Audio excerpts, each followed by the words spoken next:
पड़ रहा है गुलाब सिंह? कौन है ये? अजी ये क्या बताएगा? मैं बताता हूँ आपको कि मैं कौन हूँ। मैं एक बड़े बाप का छोटा बेटा हूँ। मेरे बाप का नाम तो आपने जरूर सुना होगा, सेठ मथुरा दास मूल जी, जिनका मूलियों का व्यापार है। मैं उनका 12वां पुत्र हूँ। 11 भाइयों का देहांत हो चुका है और अब मेरा देहांत होने वाला है। क्या तू पीली कोठी वाले मूल जी का लड़का है? और नहीं तो क्या, मैं आपको नीली कोठी वाले मूल जी का बेटा लगता हूँ। ठाकुर, ये तो सोने के अंडे देने वाली मुर्गी निकली। मुर्गी कहां से निकली? क्या आप लोगों का पोल्ट्री फार्म है? अपने बाप को लिख कि अगर उसे तेरी जान प्यारी है तो 10 दिन के अंदर अंदर 50,000 रुपए हाजिर कर दे। इसका जवाब अभी सुन लीजिए। उनका एक तार आएगा कि उन्हें मेरी जान बिल्कुल प्यारी है। दुनिया में ऐसा कौन बाप है जिसे अपने बेटे की जान प्यारी नहीं? वो मेरा बाप है मिस्टर। मिस्टर नहीं, छोटे ठाकुर कहो। नहीं सरजू, इस बेचारे को क्या पता है यहाँ किसे क्या कहते हैं। तुम इससे चिट्ठी लिखवाओ। तो सुनिए, आप कहते हैं तो मैं लिख देता हूँ, लेकिन जवाब वही आएगा जो मैं आपसे कह रहा हूँ। एक आइडिया है, आपको 50,000 चाहिए ना? मैं लाख रुपए के लिए लिखता हूँ।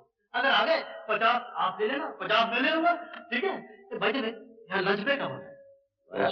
भोजन भोजन, मुझे बड़ी भूख लगी। तेरे बाप का जवाब आने के बाद भोजन मिलेगा। नहीं सरजू, जब तक इसके बाप का जवाब नहीं आता, हमारा मेहमान है, इसे किसी तरह की तकलीफ नहीं होनी चाहिए। अरे वाह वाह, आप तो बड़े नेक इंसान हैं। आप तो डाकू लगते ही नहीं। इन लोफरों के साथ कैसे आ गए? खबर मिल जाएगा रामगढ़ के मेले में। क्या हुआ मेले में? क्या मेरा बाबा है? ले जा से यहाँ, ले जा। देखता नहीं कि पहाड़ का आदमी आया हुआ है। अब बता, क्या देखा तूने रामगढ़ के मेले में? इस साल रामगढ़ के मेले में बहुत माला है ठाकुर। ठीक है, हम तो जा नहीं सकेंगे। तुम सब लोग जाकर मेला देखाओ। और सुनो, इस दफा तुम्हारा सरदार सरजू होगा।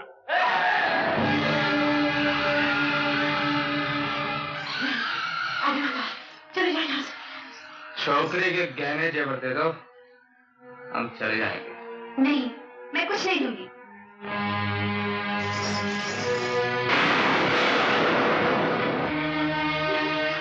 मौसी,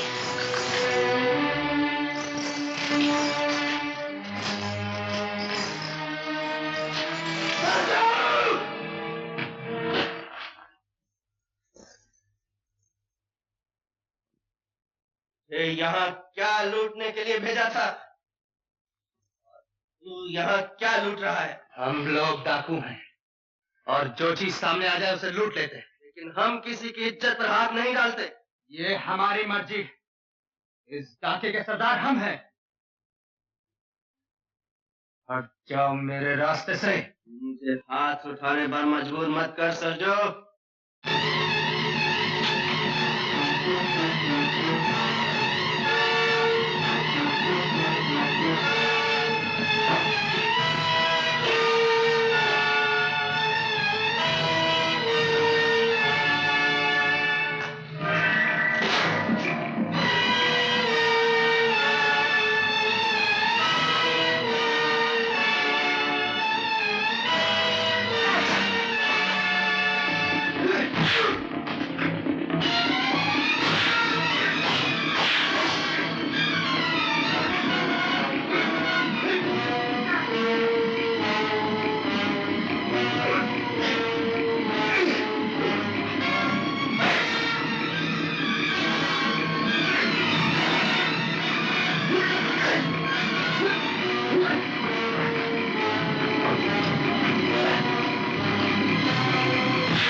अपने सरदार का खून बहाया है रंजीत।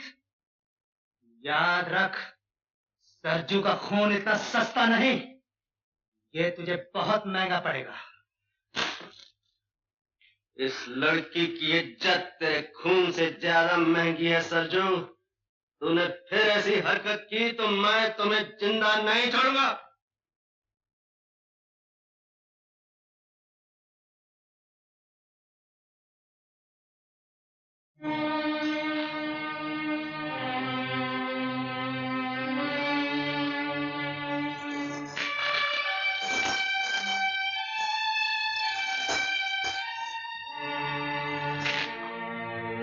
पीछे क्यों हट गए? इन्हीं जेवरों के लिए तुमने इस गांव का आग लगाई है। जाने कितने घरों को लूटा है, कितने बच्चों का अनाथ बनाया है, कितनी मांगों का सिंदूर मिटाया है। ले जाओ ये जेवर, अपने साथियों को दो और कहो उनसे तुम वो सूरमा हो जिसने एक निहत्थे गांव को लूट कर माल इकट्ठा किया है। बेटी आशा, मुझे बोलने दो मुझसे। शायद आज तक किसी ने इनसे ये बातें कहने की हिम्मत नहीं की। ले जाओ ये सुना, मगर याद रखो इससे तुम सुख का एक दिन भी नहीं खरीद सकते। मेरे आदमी ने जो सलूक आपके साथ किया है उसके लिए मैं शर्मिंदा हूँ। क्या तुम्हारी शर्मिंदगी मेरी ये चोली सी सकती है?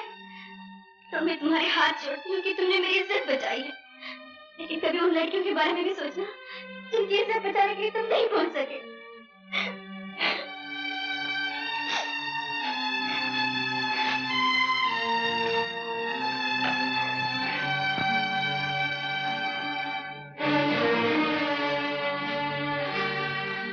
जरा गौर से देखो ठाकुर, ये किसका खून है जो जमीन को लाल कर रहा है?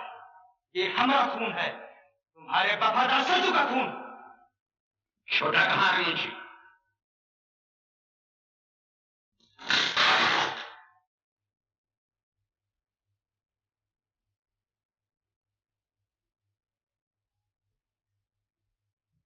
तुम ऐसे सूरमा हो गए वो छोटे कि जिस पर भी चाहते हो अपना हाथ उठा देते हो।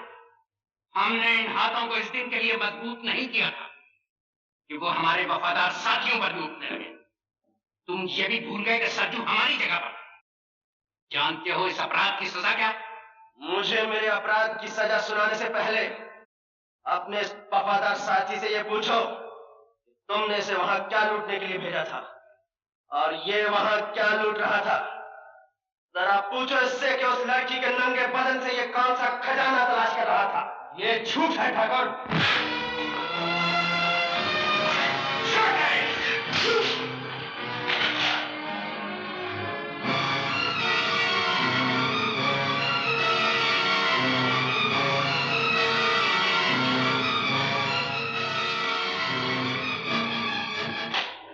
ठाकुर, जो हाथ कभी छोटे के बचपन की शरारतों पर नहीं उठा, वो आज इसलिए उठ गया कि इसने एक बेबस लड़की की आबरू बचाई।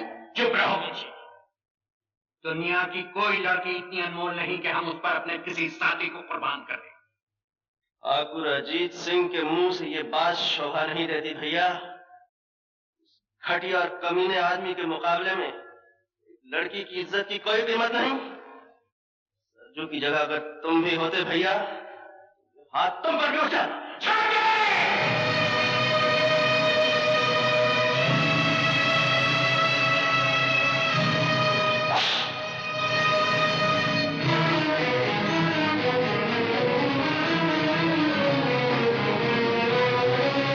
ठाकुर रंजीत सिंह, तुमने अपने सरदार पर हाथ उठाने का अपराध किया है। तुम्हें इसकी सजा भुगतनी पड़ेगी।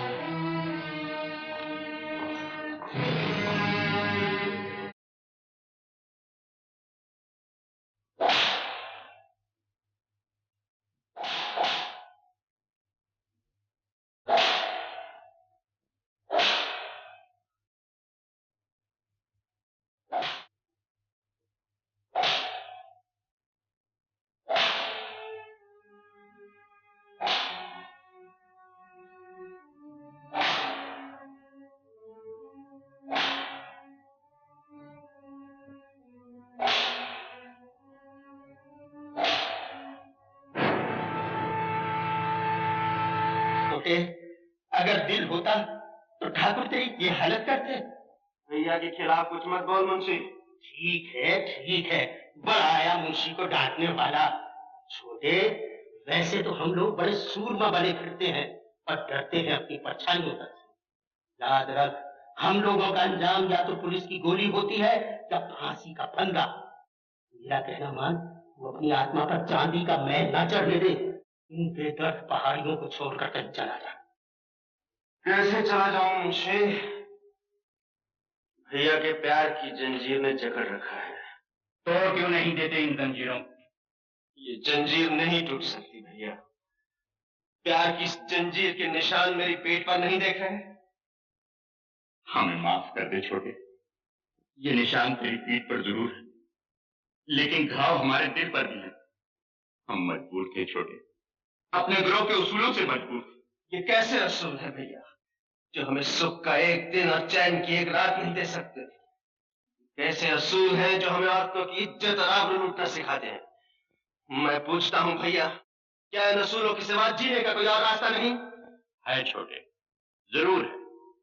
इन पहाड़ियों को छोड़कर हम वहां जा सकते हैं जहां अनाज दबाकर देश में अकाल डलवाया जाता है और फिर उसी अनाज को इज्जत और आबरू के मोल बेचा जाता है, जहां नकली दवाइयों का धंधा करके लोग हजारों और लाखों बेगुनाहों का खून करते हैं। अरे छोटे, इस दुनिया को जितना हमने देखा है तूने नहीं देखा। तुमने जिंदगी का एक ही पहलू देखा है भैया, दूसरा नहीं। ऐसे और छोटे ठाकुर,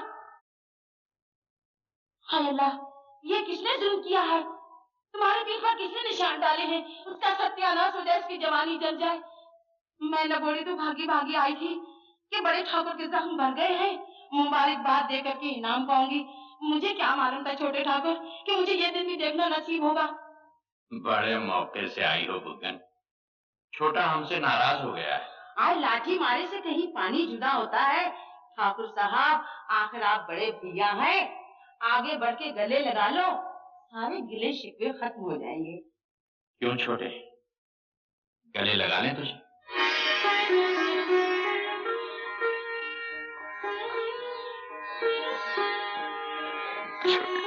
आज मैं बाहर जाऊं, कहीं नजर न लग जाए मेरे दोनों भाइयों को। आज तेरी नजर से काम नहीं चलेगा बुगन। आज मुझे भैया की नजर में क्या रखा है? मैं तो वो तोहफा लाई हूँ जो जिंदगी भर याद रहेगा आप लोगों को। बड़ी मेहनत से जवान किया है मैंने दिलारा को।